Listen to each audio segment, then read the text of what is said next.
Hello everyone, welcome to day 3 of company law series. इसमें हम लोग समझेंगे कंपनी के 5 इंपॉर्टेंट फीचर्स। इन 5 इंपॉर्टेंट फीचर्स को मैंने क्लैप्स नाम के निमोनिक के साथ डिनोट किया है। So C stand for common seal, L stand for limited liability, A stand for artificial person, P stand for perpetual succession and S stand for separate legal entity। So इस mnemonic के through आप इसकी meaning को याद रख सकते हो। अब एक एक करके समझते हैं इसके फीचर्स क्या हैं। सो अगर मैं C यानी कि कॉमन सील की बात करूं, कंपनी के पास अपना हाथ तो होता नहीं क्योंकि वो नेचुरल पर्सन नहीं है हमारी तरह। तो अगर उसको किसी कॉन्ट्रैक्ट में एंटर करना है तो वो किस तरीके से एंटर करेगी, बिकॉज एंटर करने के लिए साइन करना पड़ता है।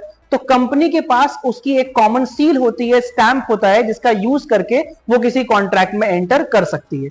इसी तरीके से अगर लिमिटेड लाइबिलिटी की बात करें, सो लिमिटेड लाइबिलिटी का मतलब होता है कि जिन लोगों ने कंपनी में पैसा लगाया है, जो उसके फाउंडर्स हैं या जो उसके पार्टनर्स हैं, वो सारे के सारे लोग सिर्फ उतने ही रुपए के लिए लायबल हैं जितना उन्होंने इन्वेस्ट किया है। यानी कि अगर किसी ने 1 लाख रुपए लगाया है तो नुकसान के समय में, भरपाई करने के समय में उससे आप 1 लाख रुपए से ऊपर की डिमांड नहीं कर सकते। इसे बोलते हैं लिमिटेड लाइबिलिटी। ये कंपनी का बहुत इंपॉर्टेंट फीचर है।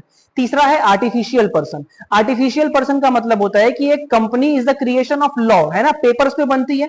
भाई भगवान ने तो बनाया नहीं है, जैसे हमें बनाया, तो भगवान ने हमें बनाया, हम बन गए नेचुरल पर्सन, और लॉ ने कंपनी को बनाया तो कंपनी बन गई आर्टिफिशियल पर्सन। इसी तरीके से अगर पी की बात करें यानी कि परपेचुअल सक्सेशन। परपेचुअल सक्सेशन का मतलब होता है कि कंपनी के अंदर किसी के आने से और किसी के जाने से कंपनी की कॉन्टिन्यूटी के ऊपर कोई फर्क नहीं पड़ता। मेंबर में कम और मेंबर में go, but the company will last forever. Company चलती रहेगी, उसके नाम के शेयर किसी और को ट्रांसफर कर दिए जाएंगे।